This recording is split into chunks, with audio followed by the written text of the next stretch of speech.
하나님의 말씀 보겠습니다. 하나님의 말씀 예레미야서 40장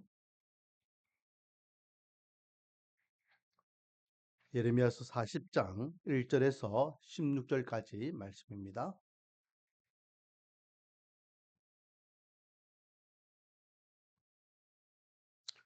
구약성경 1117페이지, 1118페이지 되겠습니다. 한 절씩 돌아가면서 교독하고 마지막 16절은 합독하도록 하겠습니다.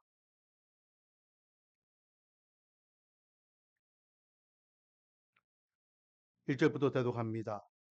사령관 느부사라단이 예루살렘과 유다의 포로를 바벨론으로 옮기는 중에 예레미야도 잡혀 사술로 결박되어 가다가 라마에서 풀려난 후에 말씀이 여호와께로부터 예레미야에게 임하니라.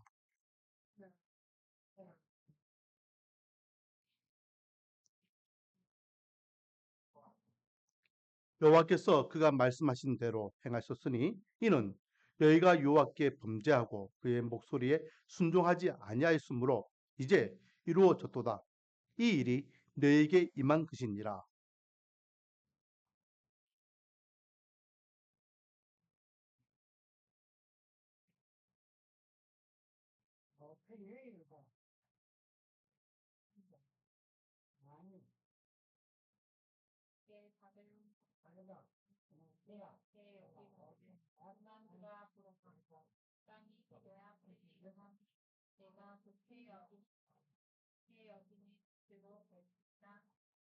예레미야가 아치 돌이키기 전에 그가 다시 이르되 너는 바벨론의 왕이 유다 성읍들을 맞도록 세운 사반의 손자 아이감의 아들 그다랴에게로 돌아가서 그와 함께 백성 가운데 살거나 내게 옳게 여기는 곳으로 가거나 할지니라 하고 그 사령관이 그에게 양식과 선물을 주어 보내매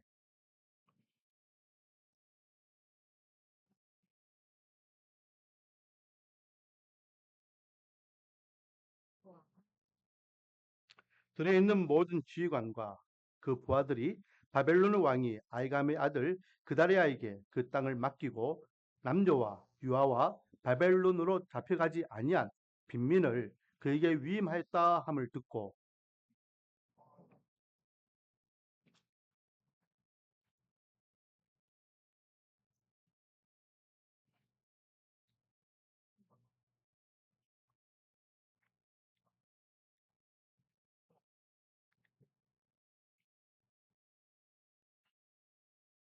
사반의 손자 아이감의 아들 그달랴가 그들과 그들의 사람들에게 맹세하며 이르되 너희는 갈대아 사람을 숨기기를 두려워하지 말고 이 땅에 살면서 바벨론의 왕을 숨기라 그리하면 너희에게 유익하리라.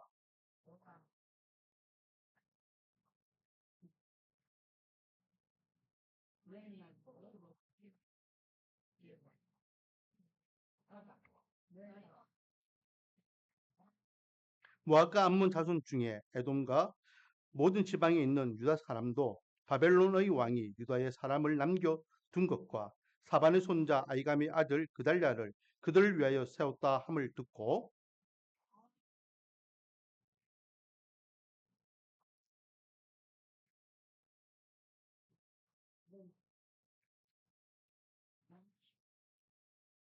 가레의 아들 요하난과 들에 있는 모든 군 사령관이 미스바에 사는 그달랴에게 이르러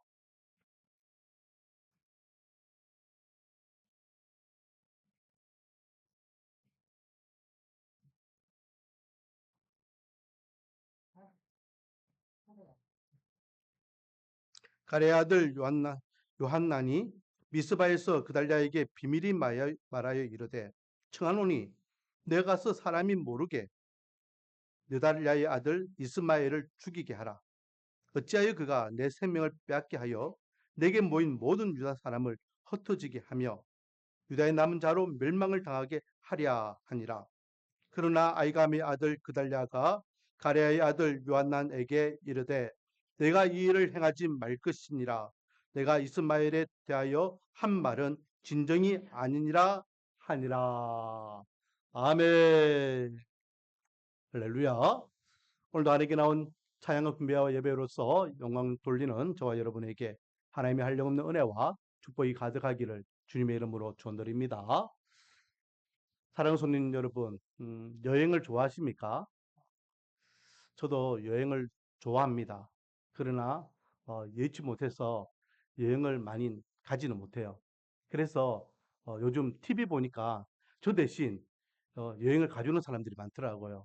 그래서 뭐 동남아도 가고 일본도 가고 중국도 가고 유럽도 가고 막 그렇게 대신 그 사람들을 통해서 간접적으로 지금 여행을 합니다. 그러면서 가만히 보니까요, 제 눈에 들어왔던 어떤 풍경들이 있는데 그게 뭐냐면 여러분 한번 생각해 보세요. 유럽을 쭉 보면은 유럽을 보면은 유럽에 고층 건물들이 있던가요, 없던가요? 음, 거의 고층 건물들이 없어요. 유럽에. 유럽에서는요, 10층 이상 되는 건물이 거의 없습니다. 물론 이제 고층 건물들만 따로 이렇게 지정된 지역에 이렇게 건축할 수 있도록 허가된 지역은 있습니다. 하지만 우리가 잘 알고 있는 런던이나 파리나 로마나 바르셀로나 이런 데 보면은 고층 건물들이 없어요. 어? 그 이유가 무엇이냐? 1차 세계대전과 2차 세계대전이 끝나고 난 다음에 전 유럽이 황폐화됐잖아요. 그렇죠? 그래서 모든 것들이 다 무너졌습니다. 음, 다시 재건하기 시작하는 데에 사람들이 이제 서로 의논합니다. 의논하면서 우리가 이 유럽을 어떻게 재건할 것인가? 그 당시에 최고의 강대국은 미국이었잖아요. 미국은 고층 건물이 있습니까? 없습니까? 있죠. 미국은 엄청나게 높은 빌딩들이 많아요. 한때는 최고로 높은 빌딩들이 미국이 다 있었습니다. 뭐 지금은 세계 곳곳에 그렇게 고층 건물들이 많이 있지만은 분명히 유럽을 재건할 때에 미국을 본받아서 재건한다면 유럽의 각 나라들은 우후죽순처럼 큰 빌딩들을 세웠을 겁니다. 왜? 고층 빌딩은 부와 성공을 상징하는 거니까. 부와 성공을 상징하니까 우리 유럽은 이런 곳이다. 그렇게 할 수 있었지만 유럽 사람들은 그렇게 하지 않았어요. 그리고 그들은 오히려 문화와 유산을 지키자라고 서로 결의하고 유럽은 그렇게 런던은 런던에서 또 파리는 파리에서 로마는 로마에서 바르셀로나는 바르셀로나에서 각자 그들의 어떤 어, 규칙을 만들고 법을 만들어서 고층 건물을 짓지 않았다라는 것입니다. 그런데 그 뒤에 또 이런 것도 있어요. 여러분 그렇게 고층 건물이 없는 유럽에 이렇게 평지같이 쫙 건물들이 주택들이 쫙 있어요. 그런데 튀어나오는 건물들이 있어요. 큰 건물들이. 그게 대부분 뭘까요? 파리도 그렇고 로마도 그렇고 또 런던도 그렇고 다 그래요. 이렇게 평평하게 주택들이 다 일렬로 쫙 있는데 뚝 튀어나오는 건물들이 하나씩 있어요. 그렇죠. 성당이 성당. 성당. 성당들은 아주 커요. 심지어는 바르셀로나에 가면은 가우디 성당은 140년 동안 짓고 아직도 수십 년을 더 지어야지만 완공되는 엄청난 성당을 짓고 있어요. 그렇게 성당들은 크게 지으면서 자기들이 사는 주택들은 크게 짓지 않은 이유가 뭐냐? 유럽 사람들이 유럽을 재건할 때에 우리가 이렇게 유적을 또 고유 문화를 이렇게 재건하자라는 취지에서 하지만은 그 전쟁으로 상처와 피폐되어 있는 그 심신들을 회복하는 데에 신앙과 믿음 중심으로 하자라는 의미가 있다라는 거죠. 그래서 성당, 교회, 그리고 또 신앙의 중심이 되는 건물들은 어, 그대로 두고 그 중심으로 이렇게 음, 주택들과 또 이렇게 사람들이 살만한 터전들을 닦았다라는 것입니다. 제가 왜 이런 이야기를 하냐면은 유럽 사람들이요 2차 세계대전 이후에 유럽을 재건할 때에 선택을 해야 됐어요. 미국처럼 부와 권력을 상징하는 초고층 건물로 유럽을 재건할 것인가? 아니면 2000년 넘는 고유 문화유산을 지키고 신앙과 믿음을 지킬 것인가? 선택의 기로에 있었습니다. 그러나 70년, 80년, 100년이 지난 지금 유럽은 모든 세계 사람들이 선망하는 그런 곳이잖아요. 다른 나라 가보면요, 너무 볼 게 없다라고 하지만은 로마나 파리나 런던이나 이런 데 가면은 고유 유산이 남아있기 때문에 사람들이 그것을 관광도 하고 또 역사를 돌아보고 그러잖아요. 그래서 우리나라도 그래서 본받아서 요즘은 이렇게 보건 사업들을 많이 하고 있는 것을 보게 됩니다. 요즘 제가 우리 아이들 때문에 이제 기장고등학교를 이제 계속 왔다 갔다 하거든요. 우리 기장에도 지금 보금 사업을 하고 있는 거 있습니다. 뭔지 아십니까? 기장읍성이 지금 복원되고 있어요. 근데 참 감사하게도 이 보금 사업을 빨리빨리 이렇게 하는 것이 아니라 옛 손주들이 생활했던 그 터전 그대로 지금 복원하려고 돌 하나도 그렇게 천천히 이렇게 일고 가는 것을 보게 됩니다. 그래서 정말로 원형대로 복원하려고 하는 노력이 있다라는 생각이 들어요. 지금 한 6년째 제가 그 길을 왔다 갔다 하는데 눈에 보이게 이렇게 바뀐 건 없어요. 그런데도 제법 많이 이렇게 어, 좀 복원이 되었고 지금은 읍성 서쪽 벽면을 지금 쌓고 있습니다. 서쪽 벽면을. 여러분 한번 시간 나시면은 기장읍에 한번 지나가 보시면은 그런 복원되는 모습을 볼 수 있을 겁니다. 자, 오늘은요. 그런 의미에서 선택이라는 주제로 하나의 말씀을 나눠보기를 원합니다. 오늘 본문을 이해하기 위해서는 이제 이스라엘 역사를 좀 알아야 되겠죠. 지금 오늘 본문에 이 배경이 되는 이스라엘 역사는요.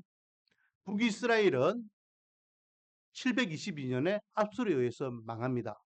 그리고 남유다는 586년에 바벨론에 의해서 멸망하게 돼요. 지금 이 예레미야 40장은 그 586년 바벨론에 의해서 멸망한 직후입니다. 그 직후에 이 남유다에는 이런 일들이 있었죠. 남아있는 사람들 전부 다 포로로 다 끌려가게 됩니다. 거기에 대한 말씀이 1절에 기록되어 있습니다. 제가 한번 읽어볼게요. 사령관 느부사르단이 예루살렘과 유다의 포로를 바벨론으로 옮기는 중에 예레미야도 잡혀 사술로 결박되어 가다가라고 되어 있습니다. 그 포로로 다 잡혀가는 거예요. 특히 젊은 층, 좀 똑똑한 사람, 좀 쓸만한 사람들 다 데려가요. 남아있는 사람들 어떤 사람이 남아있냐? 여러분 7절에 보면요. 7절에 보면 뒷부분에 보면 남녀와 유아와 바벨론으로 잡혀가지 아니한 빈민을 그에게 위임하였다 그랬어요. 잡혀가지 않은 사람이 누구라고? 빈민, 가난하고 힘없고 약한 자들은 남아있더라는 거죠. 이게 지금 이 40장에 기록되어 있는 이스라엘 유다 땅의 그런 모습이에요. 그리고 왕정 시대가 끝나버려요. 시드기야라는 왕이 마지막 왕으로서 이스라엘은 더 이상 왕이 없습니다. 왜? 나라가 망했으니까. 그러니 새로운 통치자가 등극하게 되겠죠. 이 새로운 통치자는 바벨론 왕이 세운 총독입니다. 그 총독이 오늘 본문 5절에 보니까 예레미야가 오직 돌이키기 전에 그가 다시 이르되 너는 바벨론의 왕이 유다 성읍들을 막도록 세운 사반의 손자 아이감의 아들 그달랴에게로 돌아갔어 라고 되어 있습니다. 그러니까 유다 사람 중에 사반의 아들 아이감의 아들 그달랴라는 사람을 총독으로 세웠다라고 되어 있어요. 대부분 자기 나라의 어떤 충성스러운 부하를 이게 식민지에다가 총독으로 보내는 데에 이 바벨론 왕은 유다 사람 중에 유명하고 저명한 자를 총독으로 세웠다라는 거예요. 그래서 흩어져 있던 사람들, 전쟁이 패해서 뿔뿔이 도망갔던 군인들이 야, 그달랴가 총독이 되었대. 그달랴가 총독이 되었대. 그래서 사람들이 그달랴 중심으로 막 모여들었다라는 거죠. 그에 대한 말씀이 어디에 있습니까? 11절. 모압과 암몬 자손 중에 또 에돔과 모든 지방에 있는 유다 사람도 바벨론 왕이 유다에 사람을 남겨둔 것과 사반의 손자 아이감의 아들 그달랴를 그들을 위하여 세웠다 함을 듣고 뭘 들었다라는 거예요. 뭘 들었다. 그렇게 해서 지금 이제 새로운 시대가 시작되는데 그러는 와중에 오늘 본문에는요. 오늘 주제가 선택이라 했잖아요. 두 사람이 선택의 기로에 서 있는 것을 보게 됩니다. 그 사람은 바로 예레미야와 그달랴, 총독이었던 그달랴의 선택에 대한 문제인데 예레미야는요. 어떤 선택을 해야 되느냐. 금방 읽었던 1절 말씀에 유다 사람들이 포로로 끌려갈 때 이 예레미야도 똑같이 결박당해서 예루살렘 바벨론으로 포로로 끌려갔다라고 되어 있습니다. 그러다가 끌려가는 와중에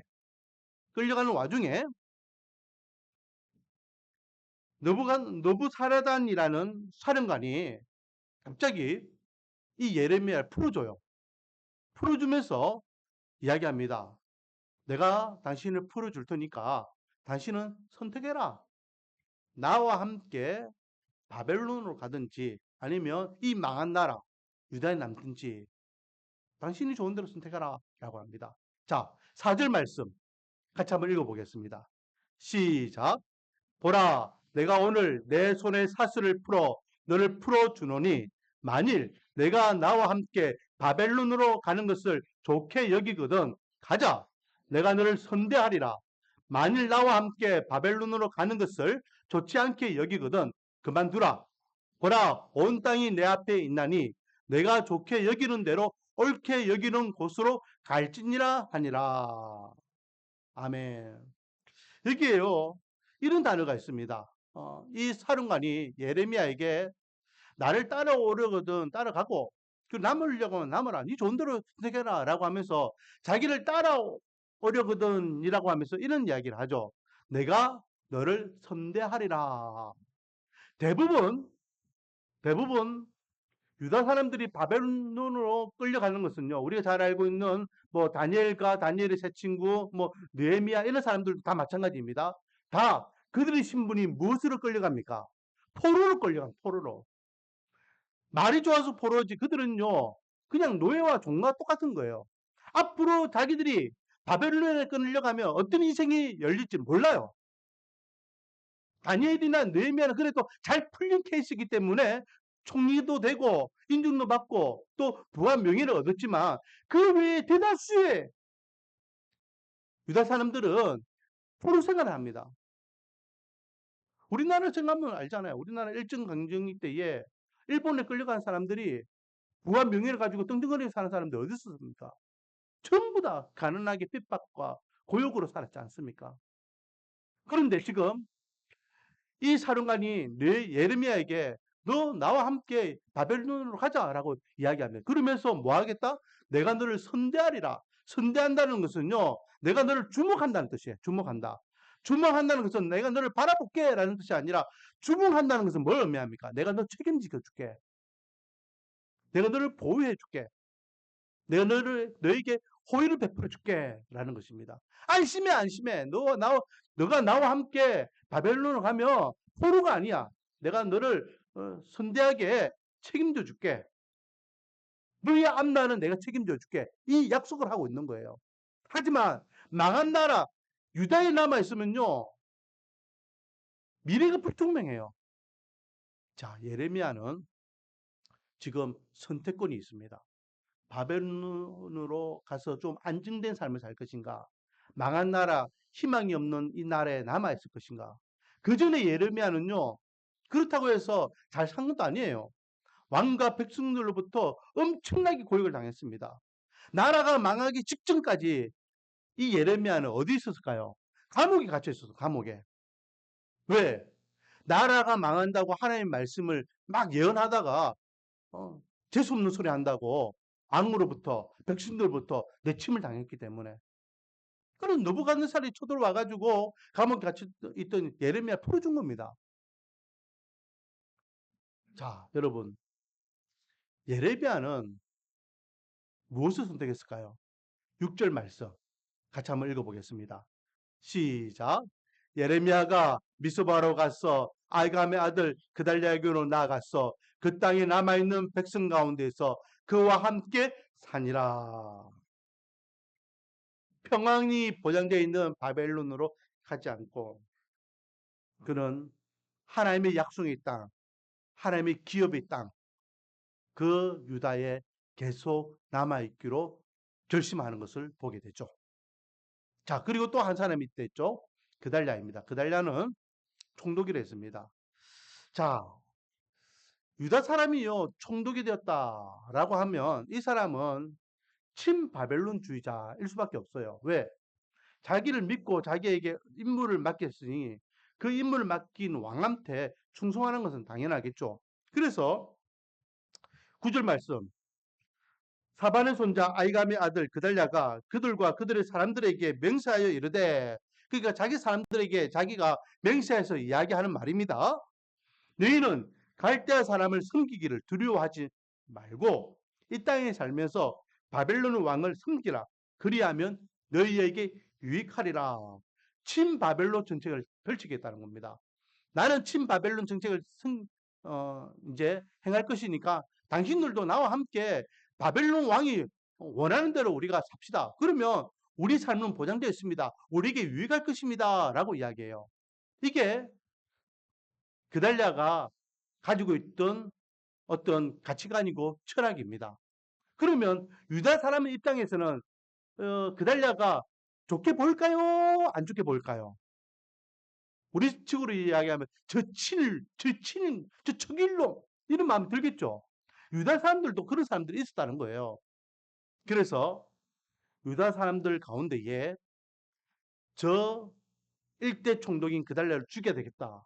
나라를 배반하고 바벨론에 이렇게 굽신거리는 저 바벨론 앞잡이를 없애야 되겠다.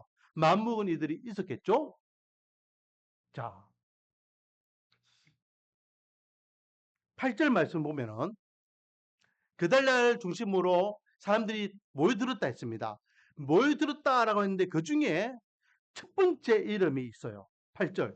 그들 곧 그달랴의 아들 이스마엘과 가레아의 두 아들 요하난과 요나단과 라고 하고 쭉 이름들이 기록되어 있어요. 여기에 첫 번째 이름이 이스마엘이라는 이름이 등장합니다. 이 이스마엘이 이제 총독 옆에서 어떤 역할을 하느냐. 41장 1절에 보면요.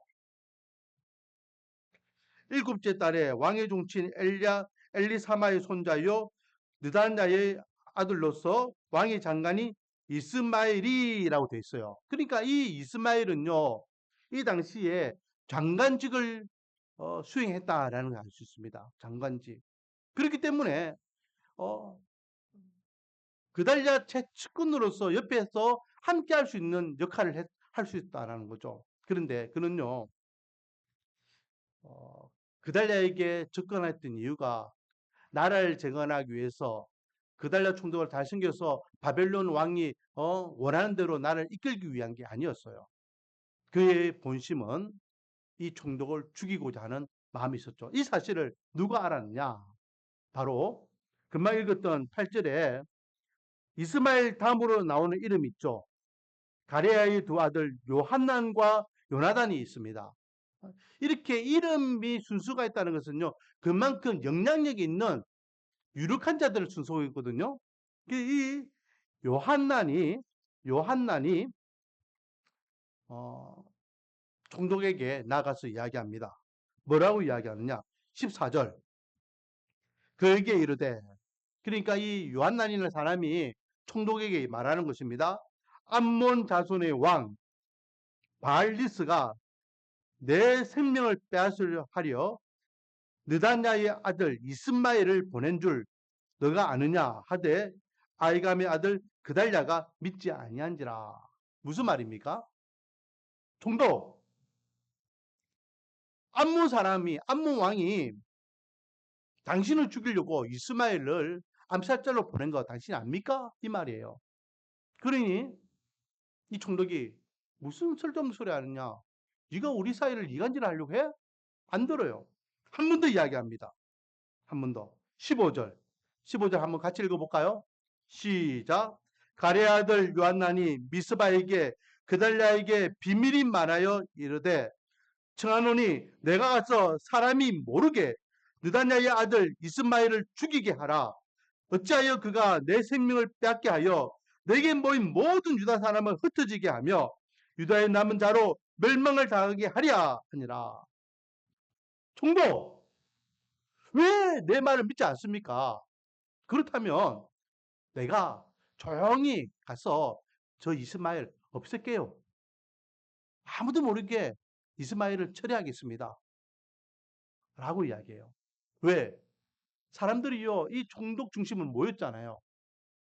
총독 중심으로 다시 유다가 힘을 내어서 재건할 수 있는 기회를 얻는 데에 만약에 이스마엘이 당신을 죽여버리면 당신 때문에 모였던 우리는 또다시 흩어지게 되고 우리 유다는 완전히 망하는 것입니다. 그러니 분명히 이스마엘이 당신을 죽일 것인데 내가 대신 저 이스마엘을 처리할 수 있도록 해주세요 라고 이야기하는 거예요. 자, 그달랴 이 총독은요 이스마엘이 자기를 죽이려고 한다는 첩보를 들었습니다. 이제 선택해야 돼요. 이스마엘을 죽일 것인가 살릴 것인가. 자, 이 총독의 선택은 무엇이었을까요? 자, 16절 말씀 제가 읽어볼게요. 그러나 아이감의 아들 그달랴가 이 총독입니다.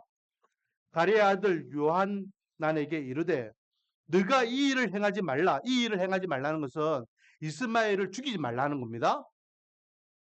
내가 이스마엘에 대하여 한 말은 진정이 아니니라 하니라. 네가 말한 말은 참말이 아니다.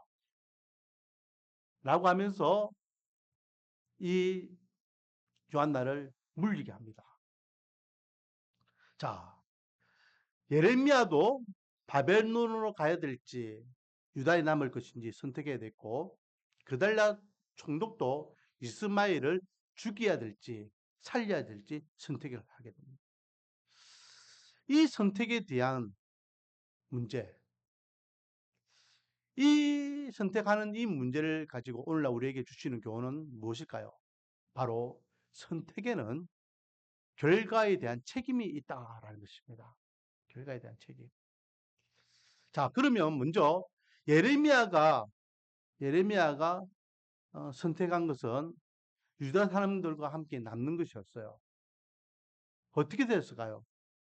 유다 사람들과 함께 남음으로 인해서 그는 유다 사람들과 똑같은 고난을 당하게 됩니다. 이제 나라에 소망이 없으면 안 이 요한난이요 사람들을 모아서 어디로 가느냐? 애굽으로 내려가게 돼요. 애굽으로 내려가는 데에 그 애굽으로 내려갈 때에 이 예레미야도 같이 억지로 데리고 내려가는 것을 보게 됩니다. 성경에는 기록되어 있지 않지만 예레미야는 이 애굽에서 그렇게 유다 사람들과 함께 고초를 당하면서 그렇게 죽었을 것이다 라고 추측을 해요. 그게 예레미야가 선택한 마지막 결론입니다. 또 그달랴가 선택한 결론은 어떻게 될까요? 그달랴는요 아까 읽었던 41장 1절에 보면은 일곱째 달에라고 되어 있습니다. 이거는 7월 이야기하죠. 이 7월은 유대 달력의 7월입니다. 오늘날로 이야기하면 9월과 10월 사이가 되겠습니다. 7월 달에 이 이스마엘이 이 총독과 함께 식사를 합니다. 제가 이야기했죠. 총독과 장관은 그 직무가 가깝기 때문에 뭐 편하게 왕래도 할 수 있고 식사도 할 수 있어요. 특히 이 총독은 이 이스마엘에 대해서 어떤 불편한 마음이 없어요. 당신을 죽이려고 합니다. 라고 해도 무슨 소리야 하면서 이스마엘에 대한 신뢰를 보였던 사람이에요. 그렇기 때문에 경계심이 없는 가운데에서 이 총독과 이스마엘이 같이 식사를 하고 있습니다. 이때에 이스마엘은 자기와 함께하고 있는 자들과 함께 이 총독을 죽여버립니다. 자, 2절 41장 2절입니다. 그달랴의 아들 이스마엘과 그와 함께 있던 10사람이 일어나서 바벨론 왕의 그 땅을 위임했던 사반의 손자 아이감의 아들 그달랴를 칼로 쳐 죽였고, 자기가 선택한 것은 이스마엘을 살려두는 것으로 선택했죠. 결국은 그 이스마엘의 손에 의해서 자기가 죽음을 당하게 되는 것을 보게 됩니다. 그리고 아까 전에 요한난이 이야기한 대로 총독 중심으로 사람들이 모였는데, 총독이 죽음으로 인하여서 이 땅에 소망이 없다라고 생각한 사람들은 이제 뿔뿔이 흩어지게 되고, 그래서 예레미야가 애굽으로 내려간 것처럼 사람들이 애굽으로 내려가게 되는 것을 보게 됩니다. 이 본문의 말씀을 통해서 우리에게 주는 교훈은 뭐죠? 우리 또한 인생을 살아갈 때에 수많은 선택을 하게 되어 있습니다. 아침에 일어나서 아침을 먹을 것인가 안 먹을 것인가, 점심에 내가 면을 먹을 것인가 고기를 먹을 것인가 밥을 먹을 것인가, 주일날 아침에 내가 교회를 갈 것인가 오늘 하루는 좀 편안하게 쉴 것인가, 내가 이 문제를 하나님께 맡기고 기도할 것인가 아니면 사람들을 찾아갈 것인가, 이 사람을 만날 것인가 이 사람을 만나지 않을 것인가, 내가 이 일을 해야 될 것인가 하지 말아야 할 것인가, 우리는요 수시로 그때그때마다 선택을 해야 됩니다. 그리고 그 선택에 따라서 결과가 달라지는 걸 보게 되죠. 여러분, 모든 선택에는 그 선택한 결과에 대한 책임을 우리는 지게 됩니다. 우리는요 나름대로 올바른 선택을 하기 위해서 노력을 하죠. 바른 선택에 대한 결과를 우리는 누리기를 원합니다. 하지만 여러분, 연약한 우리 인간이 어떻게 앞으로 일어날 선택에 대한 결과를 알 수 있겠습니까? 특히 바른 결과를 어떻게 장담할 수 있겠습니까? 한 치 앞도 알 수 없는 연약한 인간인데, 당장 오늘 오후에 어떤 일들이 일어날지 우리는 아무도 몰라요. 그렇다면 우리는 좀 더 바른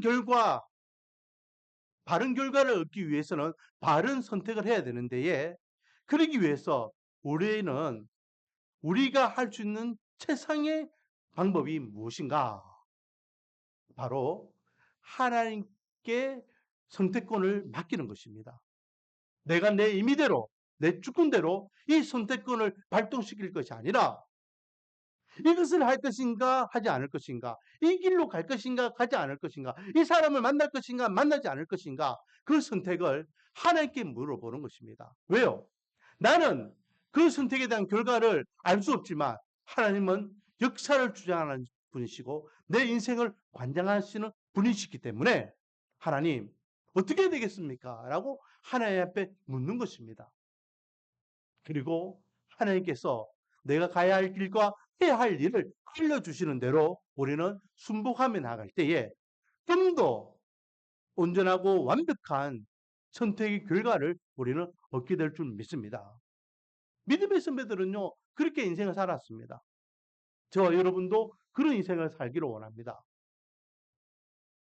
표면적으로 지금 당장 보여주는 결과는 크게 다르지 않을 것 같지만, 한 달이 지나고 1년이 지나고 10년이 지났을 때에 그 선택의 결과는 확연하게 달라져 있을 것입니다. 2025년도를 마무리하는 12월입니다. 이제 2026년도가 시작되고 있습니다. 여러분, 우리는 다시 한번 이 시간에 각오하기를 원합니다. 나에게 선택권이 있으면 그 선택권을 내 임의로 할 것이 아니라 하나님 앞에 선택권을 맡기겠노라.